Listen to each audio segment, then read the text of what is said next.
So everybody, welcome to Bootsy Greencast. I'm your host, Owen Hunt, and today I want to talk about lucid dreaming with my friend Abbie Johnson. How long have we known each other, Abbie? We talked a few months ago, probably, or something like Yeah, that. I feel like I've known you for a long time because I've like you don't get this, Owen, but I kind of feel like you're my friend, and you in my head you've already been my friend for a long time because I've listened to you on YouTube forever. So Well, I love that. I want to be friends, except for that one guy that keeps commenting on my video, "Hey, want to be friends?" It's like not with you, with everybody else, but not you.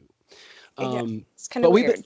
been, no, it's some spam bot or something. I don't know what it Hmm. is, but no, I'm really excited to talk to you. Thank you so much for taking the time today, because you are one of the people that I've spoken with and we've talked, and you have a skill at dreaming. So I want to talk to you about lucid dreaming today, and you're coming to us from Oklahoma, but originally from California. Is that right?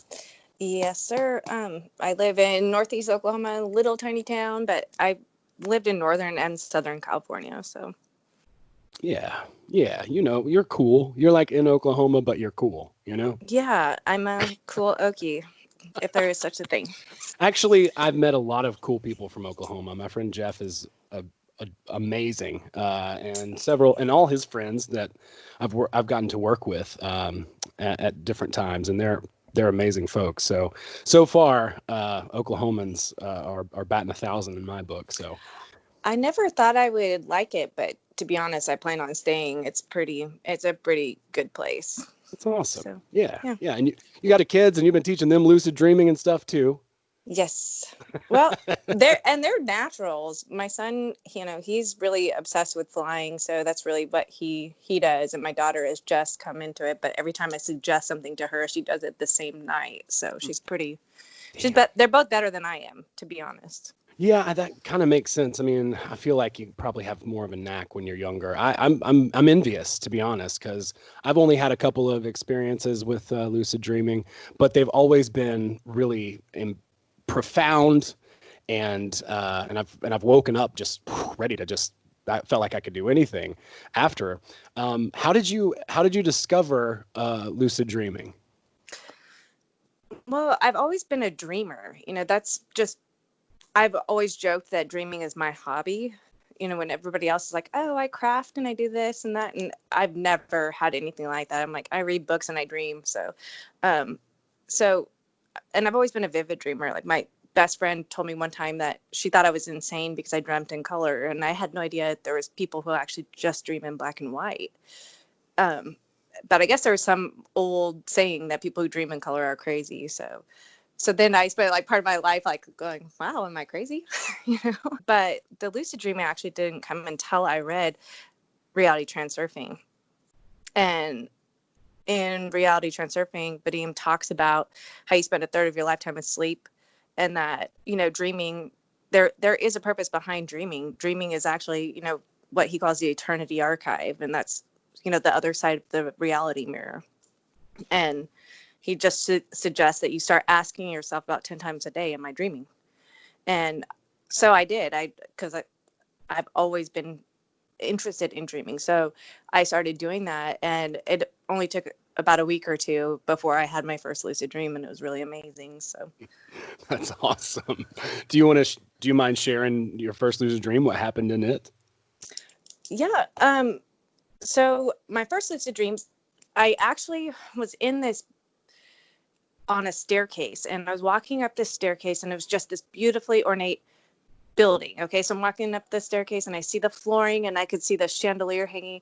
And that's one thing I do have to say. When I read Reality Transurfing, I knew that it was right, because the dream space is a real place.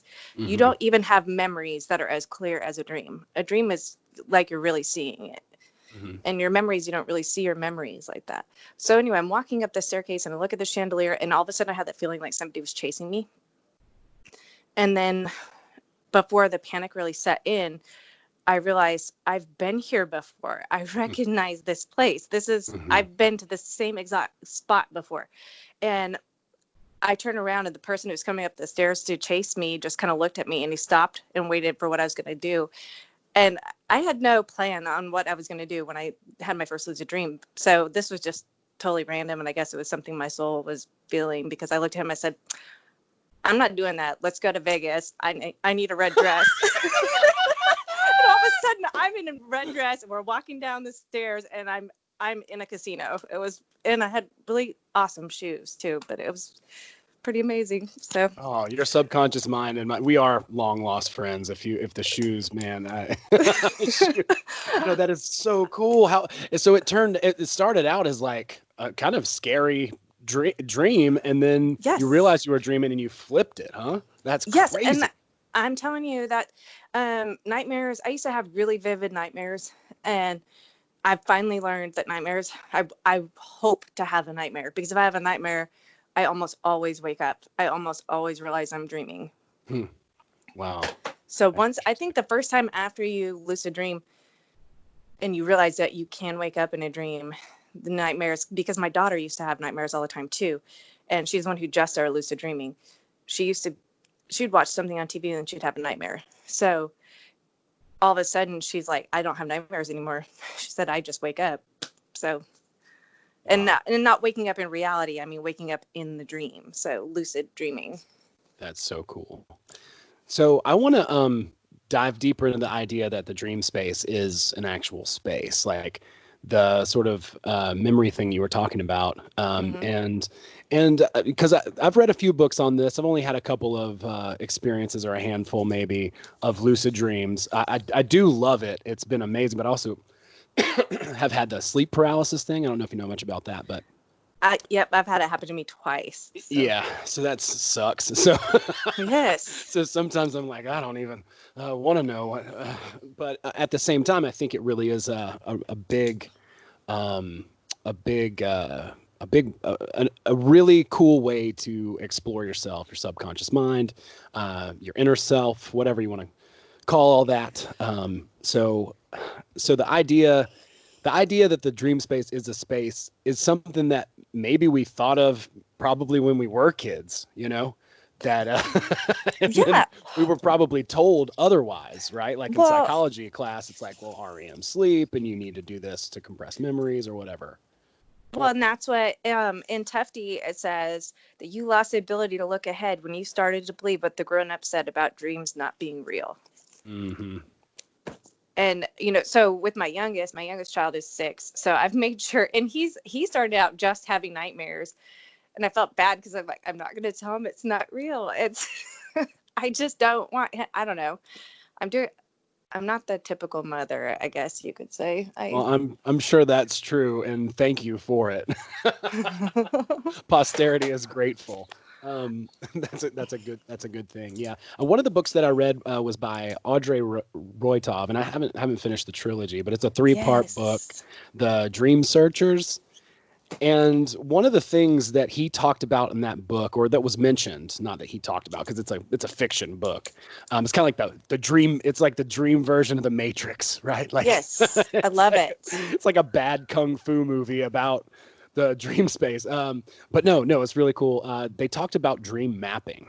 So that thing that you're talking about. So first of all, deja vu, and asking yourself if you're dreaming.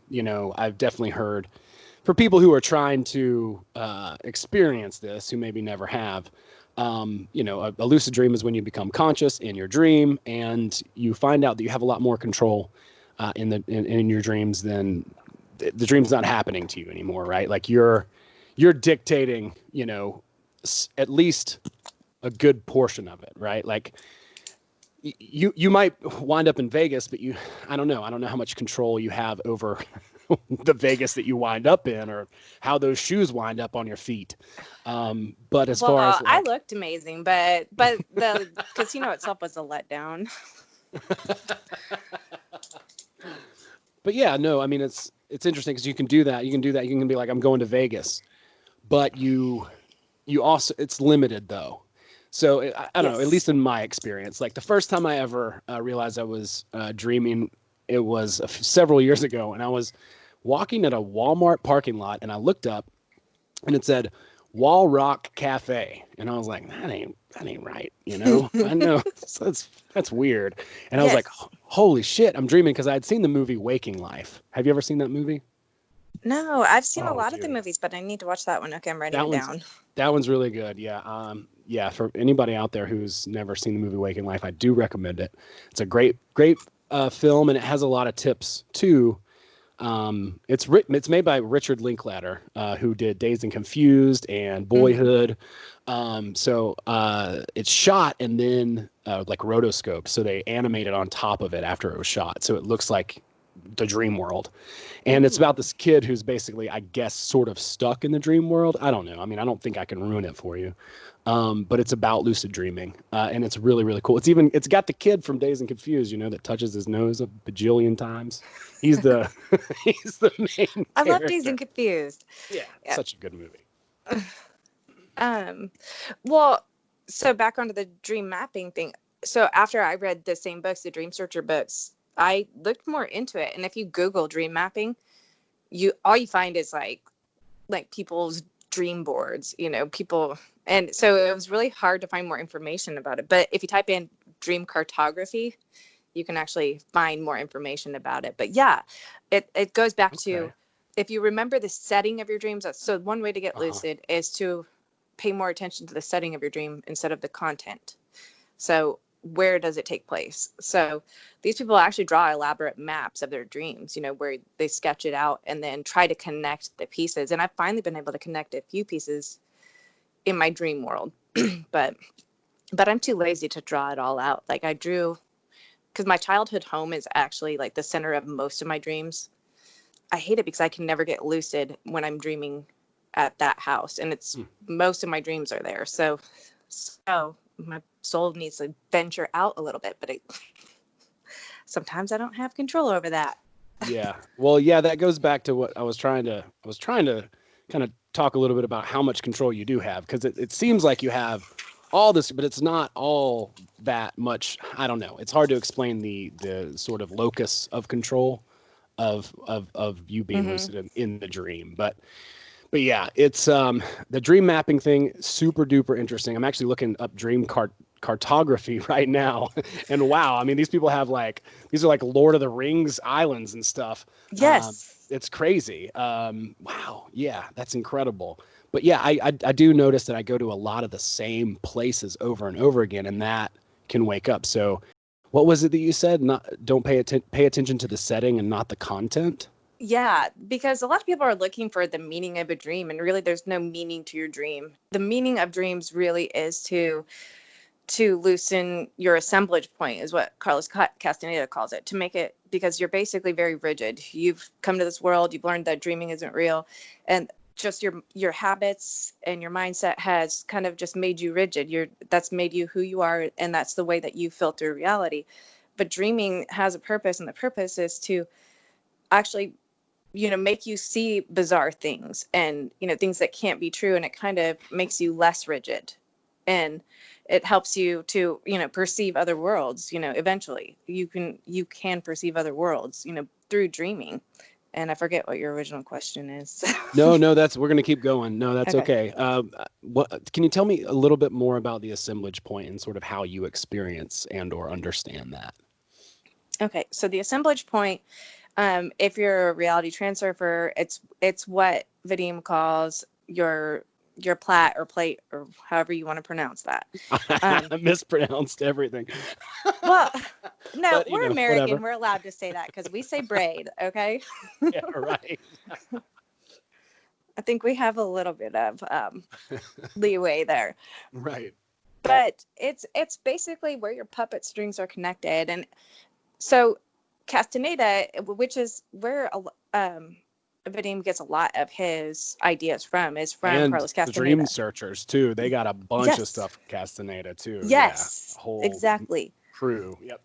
And a lot of Sorry. people discredit Castaneda by saying that he was, a liar, and that he made up Don Juan Matisse and stuff. Mhm.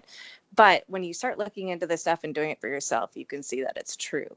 I mean, there might be some of it that's fictionalized, but I would say a lot of what he's teaching is actually the truth. But yeah, we Okay. were talking about the assemblage point. It's the same as the plat, right? Yes. Or whatever Okay. it's called. Yes. It's the same as that thing that sticks out of your back. That is the thing that like sort of connects you to the other sort of world, the metaphysical world of the dream world, correct? Yes. Okay. So basically, every person has their assemblage point in a different spot, and they're all pretty close because our reality. So basically, you've heard of the different. Well, if you're a reality transurfer, you know about quantum physics, and you know a little bit about different realities, parallel realities, and stuff. But these different lifelines, they all exist within a position of the assemblage point. So this little phantom limb that you have, it really exists in your energy body. It's probably about the time that you turn 7. It just kind of where it's at. Your assemblage point doesn't really much. And that, like I said, that's your filter through how you see the world and how you, I guess your paradigm, it's just how you see everything. Yeah.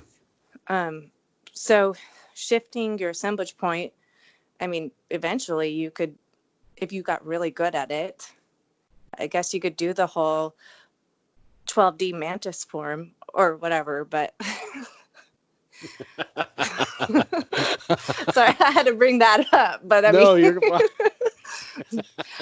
Yeah. I mean, technically it exists somewhere on the assemblage point. So there's infinite positions. It's a big old circle in your back, and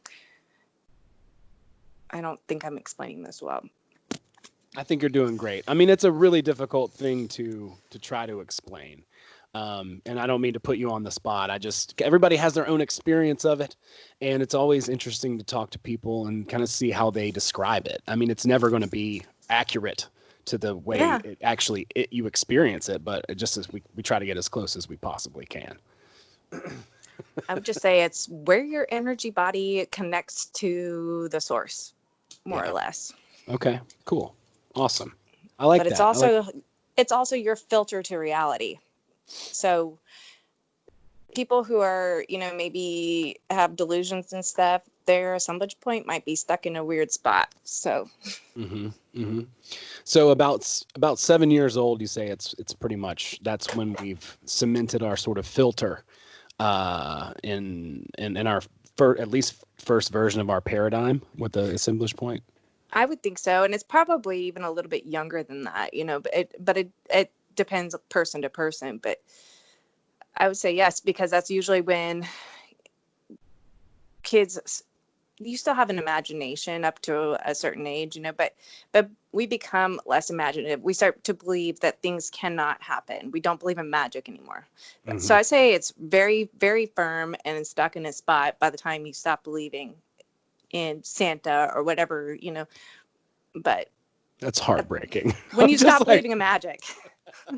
I'm crying over here, man. It just breaks my heart. I know.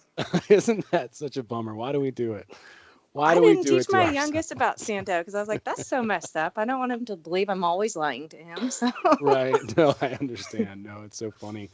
Wow. So in your experience, what do you think we can learn? What are some of the things that what are some of the advantages that we can take from dreaming, from lucid dreaming? Do you think it's a big key to self-knowledge?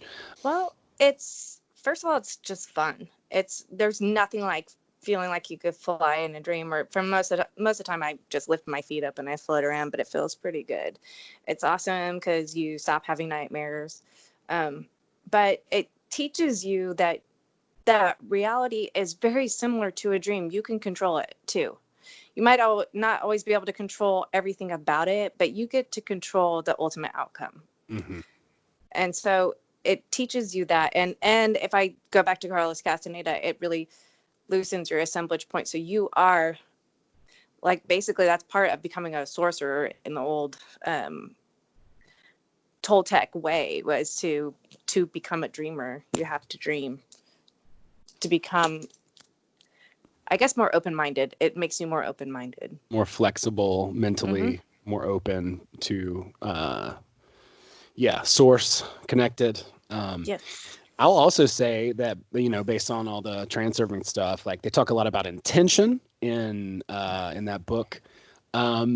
or at least the time that I had a lucid dream, I was at Wall Rock Cafe, and I'm walking in, or whatever, and I realized I was dreaming. So I don't know. I was younger. This was years ago. I was in college, and still pretty punk rock. So I told one of the dream characters to throw over a bunch of buggies in the parking lot, and I giggled and laughed and went inside and just like messed around for a bit, and then came back outside and flew. And then I woke up not too long into flying, like just a few seconds into flying. I was just like, and I was like, man, I felt so good after that. But yeah, but when I flew, like it was just immediate. And that was like intention in that dream for me to fly, or intention for me to ask the dude to throw the carts over or whatever. So I think that lucid dreaming is a really cool way to practice intention. I think intention's the same in waking or in dreaming. It really is. There's really no difference. It's just that you have more immediate reaction in a dream. Mm-hmm. But anyway, I was going to tell you about, Sorry. In Tefty, no, it's in Tefty, he talks about dummies or the mannequins, and he said that you should ask them if they're alive, or I don't know how it words it, but basically you should ask them who they are. And if you read Eat Fat too, whatever, they do the same thing. They keep asking people if they know who they are. But I every time I'd read a book after I had my first lucid dream and he would suggest something that would happen that night. So that night I dream that, and I'm a teacher. So one of my students that actually had a couple nightmares about, like I had a dream that they were retained and I had them in another year.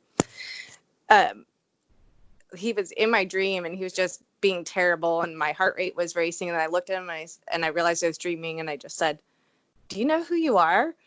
And his eyes rolled up into the back of his head and he like shriveled and like fell back on his back, and it was so bizarre because there's really like dream mannequins, just like he said. I was like, this is so cool. That's so bizarre. It was the weirdest thing ever. Yeah, I don't understand that. It's so weird to me. Because, like, I guess you could encounter someone who did know who they were in a dream, though, too, correct? Yes, you can actually. They call them, I think in the book or in Dream Searchers, they talk about it, which is fiction, but it tells you that these are techniques that you can practice. Mm-hmm. But basically, when you see somebody that you know in a dream, if they feel, you have to be careful of the energy. Like if they feel like they're putting you off or making you sad or angry or scared, then there's something else altogether. And I would think that that's what Carlos Castaneda refers to as an inorganic being. Okay. And so you're supposed to kind of leave them alone. But if you come across a person who is somebody that you know and they feel okay, you can actually start to interact with them. And if they seem too busy and they want to go do something, then you ask them to help them and you can follow them. And then if you continue to follow them, eventually you can find the real person who is dreaming. And they, in the book, they suggest that you like put your hand through the wall and say, "Do you know you're dreaming?" But I really want to sit and have a conversation with somebody. That would be like the ultimate dream, to sit and find. They call them in the book, they call them sprites. And I think I call them wisp, but that kind of goes back to my old World of Warcraft day, because I think that's how I imagined them. It was like wisps. So okay. Oh, that's so cool. Well, I mean, I feel like when I was younger, I intuitively thought that way or felt that way or had a premonition that mm-hmm. was a thing, that the dream world was real and stuff. But I mean, I never really allowed myself to explore it all that much. It's kind of a shame. I've thought about this a lot, actually. A lot of the different like sort of intuitions that I've had and not sort of chased. It's like, well, no, that because we've been told, most of us don't, because we've been told, so much in life, and maybe our assemblage point is concreted in. Yes. Yeah. Well, that's part of our social conditioning, and it's part of being able to function in the real world. So we do have to kind of be concreted in a little bit, but it's almost sad when you start to think about it. Yeah, at least because so much is possible with that whole thing, especially if it's a shared space. I mean, that's just so trippy to think about that you could encounter someone. I know. Well, and it just really blows my mind because I've been thinking about it along the lines of, okay, so the Eternity Archive, and so I've been thinking along the lines of collective dreaming, and I've been thinking about that a little bit because I have this dream that my mom used to have. My mom used to always have a dream where she'd be in this big house, and the house would keep getting bigger and bigger and bigger, but there was always like one scary room, and she's afraid to go in there. And I also, took a lot of psychology classes, so I also know that that could be like there's a part of yourself that you're afraid to look at. But then I started having the dream, and it's funny because my daughter has too. So I'm going, this is so weird. So there's the psychological standpoint that you could look at, but I also think if you look at the Eternity Archive, and he says that it's a big film archive, then it's almost like a memory palace. Have you ever, like, I read the book Moonwalking with Einstein by Joshua Foer, and he's I think he wrote for a magazine. He was a journalist, and he went on to, write about these. It's the memory championships. Okay, so it's like they do these memory championships. Yeah. And he goes on to interview the guy who wins this memory championship, and the guy said, "Look, I don't have a gigantic IQ or anything. I could just memorize, several packs of cards, every single card in the deck, because I've learned how to do it. I could train you. You could be the next champion. You could win next year." And, so Joshua Foer is like, "No, absolutely not." But he decides to try it, and the next year he wins. And what it is it's building a memory palace. So it's a place where you store your memories, and it's super effective. Like, I tried it with my own kids where I made them memorize, like a grocery list / to-do list. And they were able to do it and recite everything back, even things they didn't know what it meant. And so I feel like the dream space is a collective memory palace, and it's a film archive, just like he said, because how many times have you been in a dream where you're not yourself and you're seeing something that just feels like it's completely real?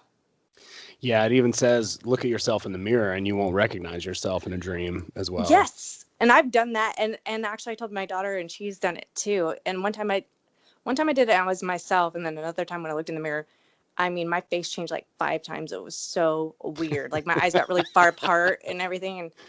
And actually my daughter actually, she just did it a couple weeks ago. She's like, "Mom, I looked in the mirror and it was so weird." She's like, "I was like this fat Hispanic woman."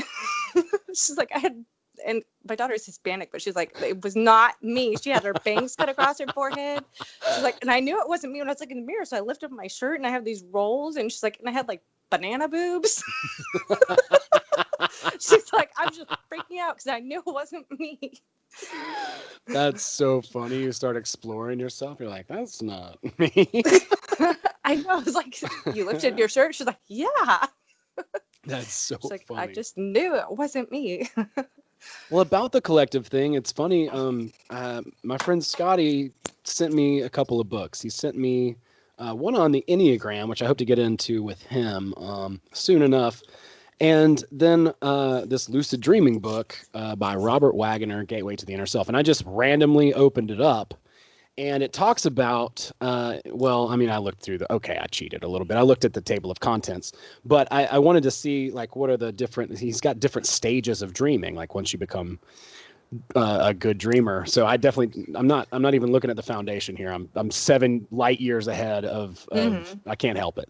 But since we're talking about it, it was interesting. I thought, well, wonder what these stages are. And the first one, he says, is personal play, pleasure, and pain avoidance. The second one is manipulation, movement, and me, which is like self-discovery. The third stage is power, purpose, and primacy. And then the fourth one, and this might be pretty trippy based on what we've talked about, is re-reflection, reaching out and wonder, and experiencing awareness from basically a group stage. So he's saying that in the beginning, you're dreaming as yourself, but then as you progress, you dream less as yourself and more as I don't really know, like more as source, more as a collection of consciousness or something like that. I don't really know how to explain it. Well, and then if you go back to what he said in one of the reality transurfing books about the cosmonauts and stuff, and how when they were up there orbiting the moon, that they were all dreaming the same thing. Is that what it's? I'm pretty sure it's something like that. But Yeah. Their dreams were kind of very basic. It was like they were in a whole different realm where they were outside of the world's collective dream. That's crazy. Yeah, that's right. That's right. I remember that. Damn, dude. It's so trippy. I've got to get better at just remembering my dreams. I've done a dream journal a few times, but then I'll stop and just get distracted because it is a lot. Like my friend Kelly, my friend Kelly dreams, and he's like, he remembers so much. He's like, dude, I had to stop writing it all down. It was like, it was taking up like, too much time in his day. I know. I've been just jotting stuff down, and just the past couple of nights, because I'm dreaming so well right now, and I think it's because I'm not really doing anything, so I gotta sleep more. So I'm trying to jot it down, but then I wake up because I've had amazing things happen in my dreams, which kind of goes with the whole gates of dreaming thing with Carlos Castaneda, and I forget, and it makes me so mad because in The Art of Dreaming, he talks about the dreaming emissary. Have you gotten to that part yet? I don't know. I don't think so. I've skipped around in that one a lot.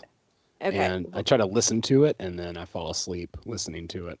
I know. I have to kind of do it in small doses, but but the dreaming emissary is like this person. When you reach it, I think it's only the second gate of dreaming. The dreaming emissary will come and talk to you, and it's an inorganic being, and it gives you advice as far as dreaming. And I'm pretty sure I've had about 3 encounters with the dreaming emissary, and they can talk to you in real life. So it's like all of a sudden you've gone schizophrenic because you can hear this voice. And I finally realized I started dreaming before I fell asleep. And this is long before I ever read The Art of Dreaming. I would just lay in bed, and then I'd realize I was so conscious. I could feel my body. I could hear everything that's happening in my house. But all of a sudden, I was dreaming because I was seeing like pink hippos over white picket fences. And I was like, whoa, I'm dreaming and I'm still awake. This is so cool. Well, come to find out, that's the first gate of dreaming, is to become aware that you're falling asleep. So I've definitely had that experience, and a lot of times it's like I'll jump, like yeah, like somebody threw a ball at me or something, yes, I'll catch myself and like gasp, So definitely had that experience. I can definitely relate to that. But I have avoided a lot of the stuff since I had those freaking what do you call it? Where dream sleep paralysis. Yeah, because that's freaking horrifying. One time I thought my dad was strangling me. I honest to God. Scary. I thought it was him, and I was like, I get it, but you don't have to choke me. But no, it was really scary. It was in his house, like in one of the bedrooms in his house. And then I woke up and I thought it was him. And another time it was like this big old lady, which was weird. And I don't know, it's just strange because it really does feel like someone is on you, like choking you. So I've avoided it somewhat for that, and I know how to do that. But at the same time, I've had better and better experiences too, and I think maybe that's part of I don't know, part of doing anything. I think sometimes you just have to go through some resistance. You do, and then all of a sudden, you get really good at it. And for me, it's all been by accident. I'm not sitting here trying to go through all the gates of dreaming. But Carlos Castaneda says that women kind of have an inherent ability. They don't have to try as hard, and they don't have to follow, the step-by-step way to do it. They pretty much just do it. So there's that, Yeah, I think, women. Yeah. Yay. Oh yeah. Hell yeah. I applaud women for many, many reasons. I think that's probably true. For sure. My mom and like my sister have much more vivid dreams. Let's talk about, what do you think about like, in dreams as far as like, signs or the future or anything like that. I know Vadim in his books, He's like, the dream world is not, not really necessarily a place to get a message. Now, creatively, I definitely argue with that, because like creatively, like, wow, imagine, like, I think like the Beatles, like Paul McCartney wrote "Yesterday" was from a dream or something like that, and many other people. Dolly had a lot of things present themselves to him in dreams. Who's one of the most psychedelic painters ever. But as far as that goes, what do you think about using dreams as kind of a way to maybe try things out, or test ideas that may or may not work in the real world? Well, it's definitely the place to get ideas. It's basically your untapped potential. That's where it all exists. So that's definitely where you want to go to. I mean, your dreams give you the best ideas. But as far as predicting the future, I've had prophetic dreams. I've dreamt that there was going to be an earthquake, and there was an earthquake, but it's so unpredictable because the future is not written yet. So there's really no way to tell if you're going to be. So I've kind of let that go, because I used to be obsessed with what's the meaning of my dream, and looking at dream dictionaries and stuff. And I've just realized that sometimes there really is no meaning. You're just in this place. And the more that I've lucid dreamed, the more that I've started to notice that. And because I start noticing things, like little things will make me lucid now. Like I was looking out this window in this dream, and I saw this mountain outside this window, and the mountain tripped me out so bad because I knew it was a real place. And then instantly my mind went, oh, I'm dreaming. But I'm looking at that mountain still just tripping out, because I'm going, that is a real mountain that exists somewhere. I can see the little valleys on it. It is so real. I wonder where that exists. And it was just driving me crazy. So yes, your dreams can definitely be prophetic, but I wouldn't put any stock in it, really. But for the most part, I mean, that is where some of the best ideas come from. My ex-husband actually was a chef, and I remember him waking up. He had all his best creative ideas came from his dreams. He woke up one night and he was like, I'm making a deep fried avocado. And so he went to work the next day, and he had like breaded an avocado with tortilla chips, and did like some crab thing in the middle of it. And it was beautiful and great. And, but he always had like his great creative dreams or ideas from dreams. Yeah.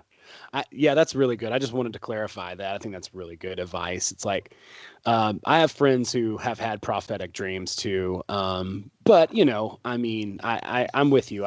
It's kind of hard to put stock in it, and it's really not anything that you can use to predict usually anyway. It's just something that you notice in the dream, and then it's confirmed later in reality. Yeah.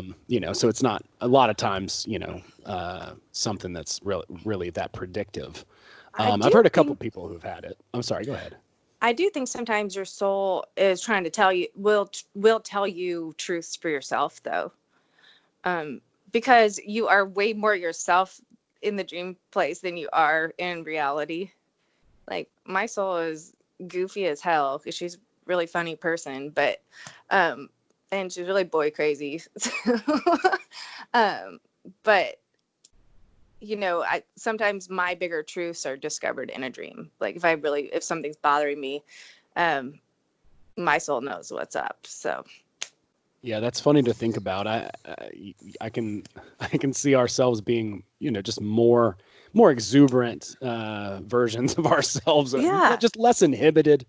There's just less limitation and things like that. So I think that's a really funny observation.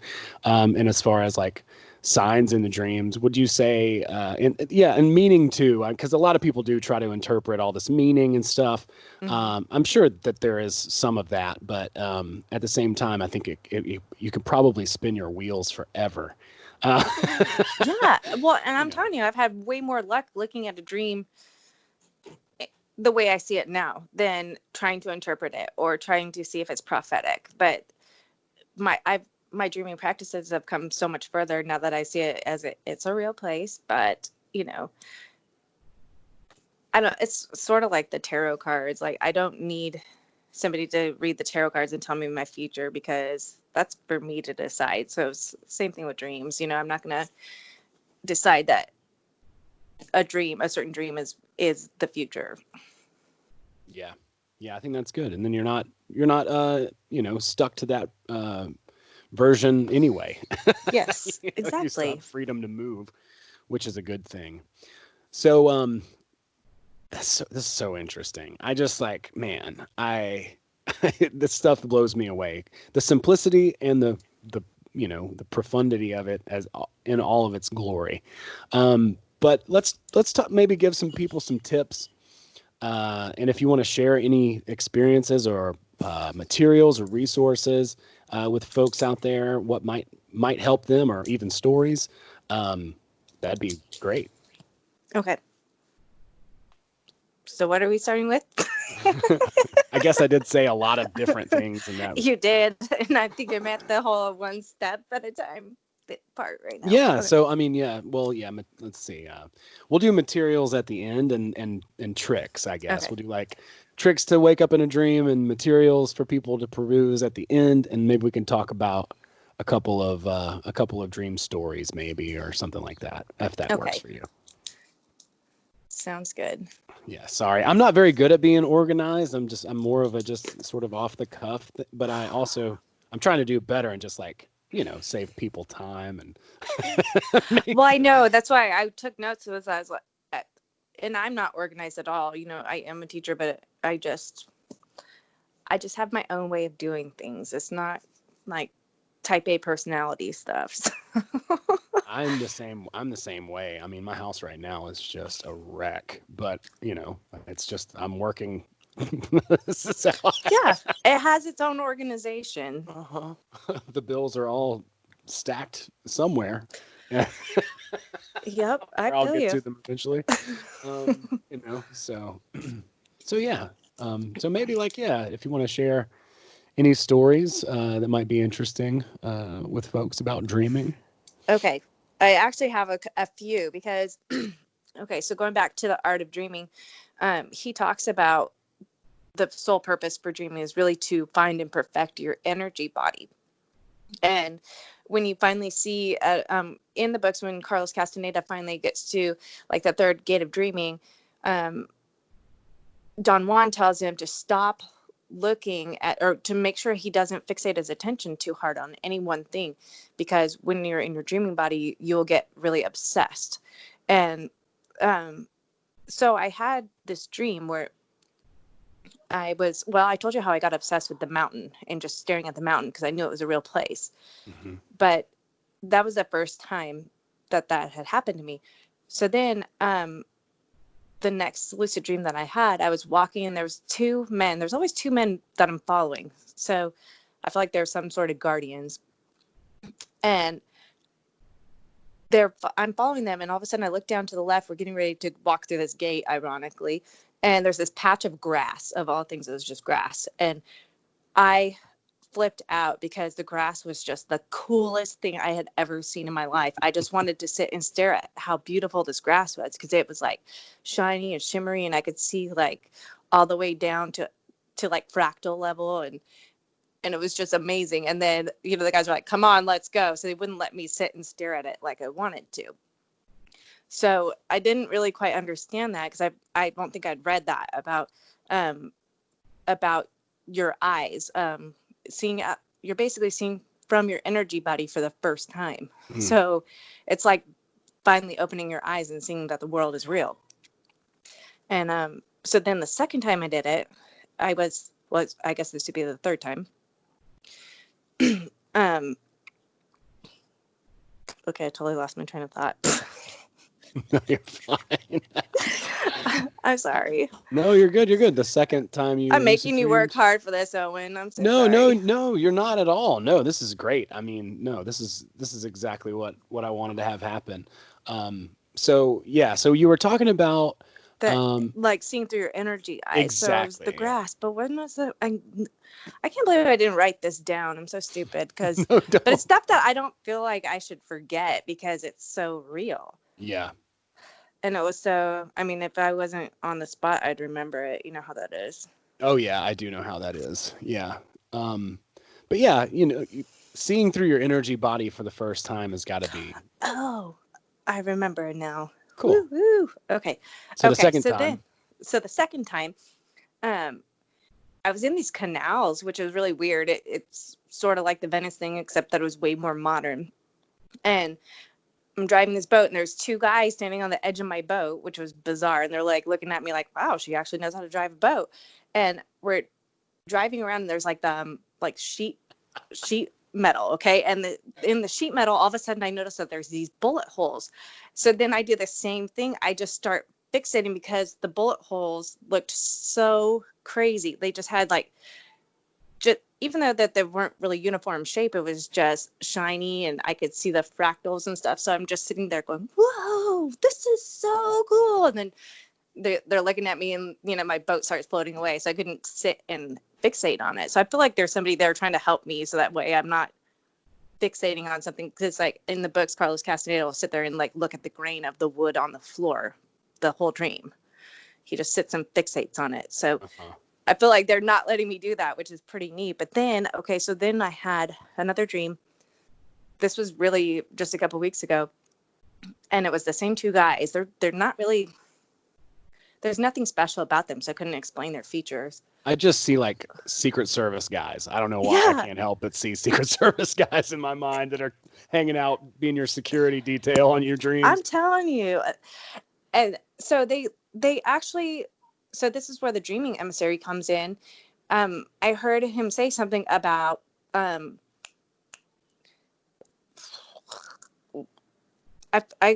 really don't even remember the word, but basically they're trying to teach me how to change the dream and to like basically to warp to another place, or to open a portal to another place in a dream though.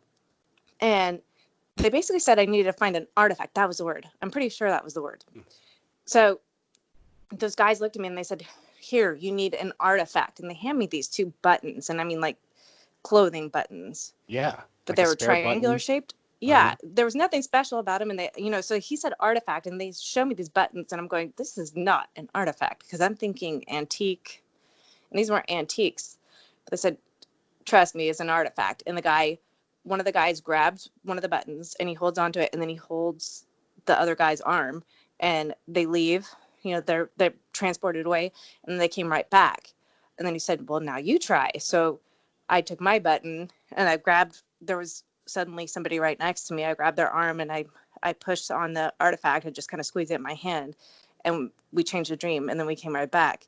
So I feel like somebody is there guiding me, trying to teach me dreaming. So it's kind of interesting. That is interesting. So there is some sort of, emissary is an interesting word, but liaison, guide, shaman, Yes. whatever. That's crazy. I can't say that I have ever noticed anybody around, but then again, I'm much more a beginner at this. I've just had a couple of experiences that have been really, really cool, but it's not something that I've really developed the skill of yet.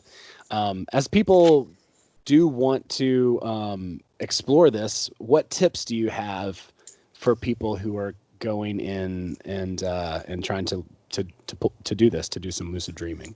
The first step, I would say, and it's really the most important step, is to just decide that you're a dreamer. So you have to set the intention and just say, I'm a dreamer. And by doing that, you're already setting the mood. And then do like Vadim says, he says, ask yourself at least 10 times a day, am I awake or am I dreaming? But don't just ask it. You actually have to like look around, look at the clock and see, are the numbers changing? Because, in my dreams, numbers never stay the same, or words are always weird, or if I dial a number, it's always wrong. So look around and make sure that, reality looks like reality should before you decide that you're dreaming or awake. And he also suggests that if you have like a grandfather clock that chimes, that you could use that every time it chimes to ask yourself if you're awake or dreaming. I tried to do it with like the trains coming through my town, because there's tons of trains all the time, but that's never really helped me. I really just think you really have to keep asking yourself if you're awake. That's really the best suggestion. I think so too. There are a couple other tricks too. I think that when I referencing that Waking Life movie, it's exactly the same thing with a clock. They do make that point. Mm-hmm. They also say that if you flip a light switch on or off, it won't change the way the light in the room is. I don't know if you've Ooh, ever experienced that, but um, no. yeah, but that's strange. And I remember Well, that. yeah, and then looking at your hands, because I Yep. mean, and that's what Carlos Castaneda keeps talking about, looking at your hands, but that's really just to get you lucid or to maintain your lucidity, because it's sometimes it's easy to become lucid, but then you lose it really fast. You fall back to sleep, just like when you're trying to wake yourself up in real life. It's really easy to get lulled back into sleep. So focusing your dreaming attention is it's a really good thing to practice, and you can do that by, when you're dreaming, things tend to change. An object won't stay the same if I look at it for too long. So really the trick is to like look at one object and choose that to be your main object. So whether it's your hands, or in my first time trying this, there was a tree, and in the tree was this white seagull. And I would look at the seagull, and then there was a lake. So I would look out at the lake, and I saw a guy in green who was wakeboarding. And then I saw another guy who is riding a jet ski in green. And then there was a seal. So I was looking between the three things and the white bird. The white bird was supposed to keep me focused, though. So you kind of, sometimes you have to go white bird, guy wakeboarding, white bird, the seal. And I did it really good. Like I was able to like sit there and focus and keep those items the same without letting them change, because if you look at anything too long, it will change. Huh. But the seal finally turned into a bunny rabbit floating in the water. So I was like, oh, I was so mad. So it was like, I was so close. That's crazy. That's a really interesting exercise too, but I know exactly what you mean as far as things changing. I mean, even where your locations and all that kind of stuff can just morph. Yep. And it's pretty bizarre. It is. But it's cool. Okay, so any resources? You definitely referenced a few things. Carlos Castaneda's The Art of Dreaming, which I can attest is available on YouTube if you look for an audiobook for that. For anybody out there, what are some other materials you might recommend to folks? Um, I also have read Dreaming Yoga, but that kind of has a different philosophy. It's more along the lines of dreams are meant to clean up or to help you clear karmas. But I do think that it helps you. It has a lot of physical practices like breathing and, imagining your chakras and stuff like that. So I do think it helps, but I'm not really, if I have to work too hard at something, I'm probably not going to do it. I love the honesty. Yeah, I feel the same way, depending on what it is. There are only a couple things I'm passionate enough about that I would actually, push that hard. And we all have only a limited amount of time and energy. Yeah. Do you mind clarifying a little bit about like the karma thing though, in the Dream Yoga book? Yes. Okay. So in Dreaming Yoga, he talks about like basically you're Buddhists really believe that you're here to clear up karmas from past lives or even this life. Mhm. And, by karmas, it's not like what goes around comes around. It's just pretty much all your traumas. And so I actually was able to do this because of this book. I went to sleep one night and I was dreaming about my former mother-in-law, who I really think she's the devil. She's just like the most horrible person. And I have some major traumas from this woman, but so I had a dream about her one night, and she was doing her regular evil stuff, and I was actually able to like look at her as a total different person and let it go and forgive her just for myself. So I did some of the soul work while I was dreaming, which is pretty awesome because but I mean I'm still doing that a little bit by little bit because she's just one of those people that she laid it on thick. So Yeah. Well, I mean, dude, it takes time. You can't rush any of those processes. You just have to let them happen on their own. I mean, be intentional about it and try to keep giving it attention and letting it go. Mm-hmm. But I mean, you can't force that process. It just takes as much time as it takes, It does. But if you can do it while you're dreaming too, that's pretty awesome. So Yeah, that's pretty awesome. That's really, really cool. And yeah, that makes a lot of sense, that you could face some things maybe in the dream world and make use of that time and you know, work through some traumas or past things. And that is your unbridled soul too, by the way, like we were just saying. Yeah. So that's And kind of neat to think about. you're freeing up your own energy and bringing that back into your own energy body, and that's really that's where it all kind of merges together, is that it's freeing up your energy. Working through karma is frees up your energy, and it perfects your energy body, which helps you with dreaming, and it helps you control your reality. So it's a win-win-win. Yeah, and yeah, absolutely. Forgiveness, man. That's awesome. So that's a big benefit too of expanding your awareness, letting go of things, and then recharging up your energy body. And so Yeah. so yeah. So in closing, is there anything you might recommend to folks? Otherwise, is there any other tips or tricks you could throw people who are trying to do this? Hopefully, I'm not being too redundant. Set an intention for tonight, because you're probably going to piggyback off of my dreaming energy, which means I'm probably not going to lucid dream tonight. But if you're listening to this, you might get lucky. So if I were you, I would set the intention that, say I'm a dreamer, and set the intention to lucid dream. So That's great. Yeah, I think that's a great place to start. I'm going to do that too, and I'm going to be more intentional about it as well. So I really appreciate the time, Abbie, and it's so interesting to talk about this.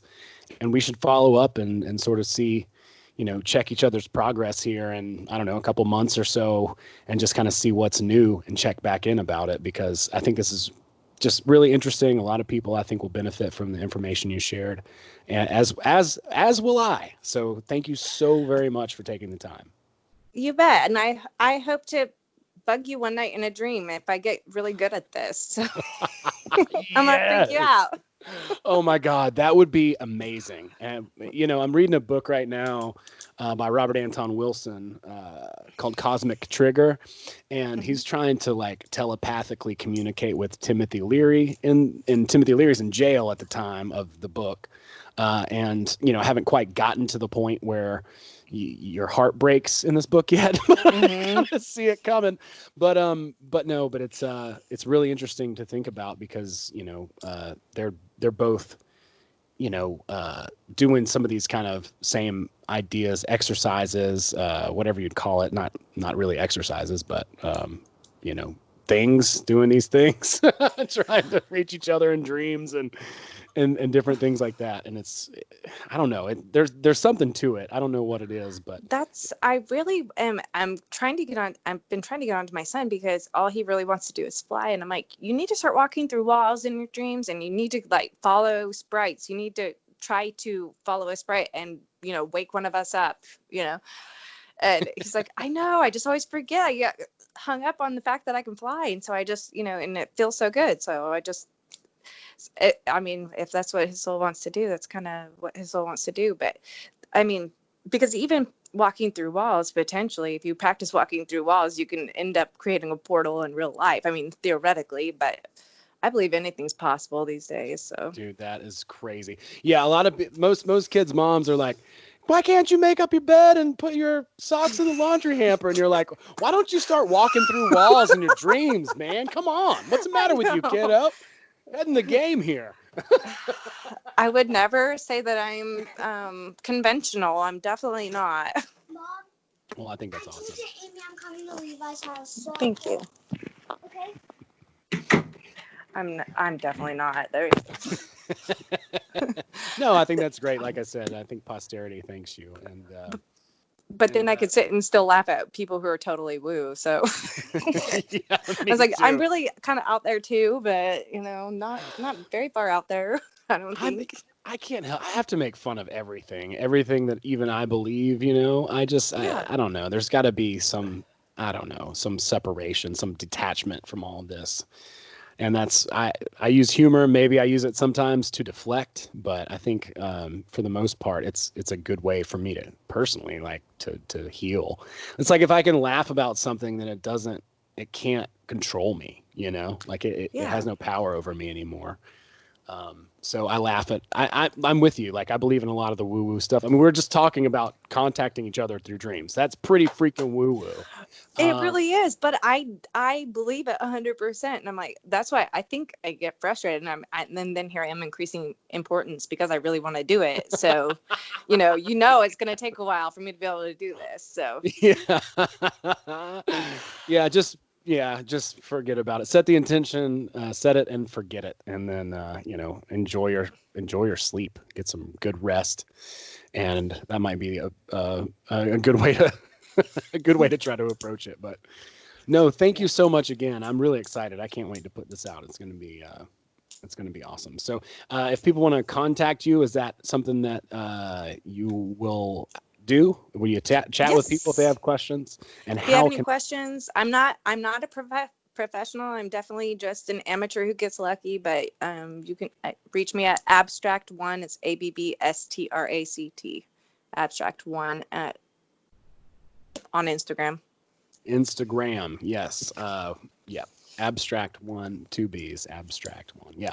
And, you say you're not a professional, but I mean, you're definitely, pretty far along. And I think it's really cool to keep up with your progress. It's really neat. It's expiring. That's what I'm doing right now because I don't have any air conditioner in my house right now. Oh no. It's inspiring though. Like the first time we spoke and you were telling me about all this, I was so excited. I just I just got really enthusiastic, and I still am. I'm actually pretty fired up now, which makes me even sweatier, which is a problem. But I get excited because I have nobody to talk to. I talk to my kids about it, but it's like, oh my gosh, guess what I did in my dream? I'm so awesome. Yes. And the kids are probably like, yeah, whatever, I can do that. I know. Damn you, Harry Potter. Absolutely. I'm such a hater when it comes to them. I'm like, really? Like, you have all this potential and that's what you're doing? So funny. Maybe I am a typical mom there. Just in a different sense. Just shift it over. Yeah. Oh, that's great. Well, no, thanks again. I'm going to stop the recording now. Hang on.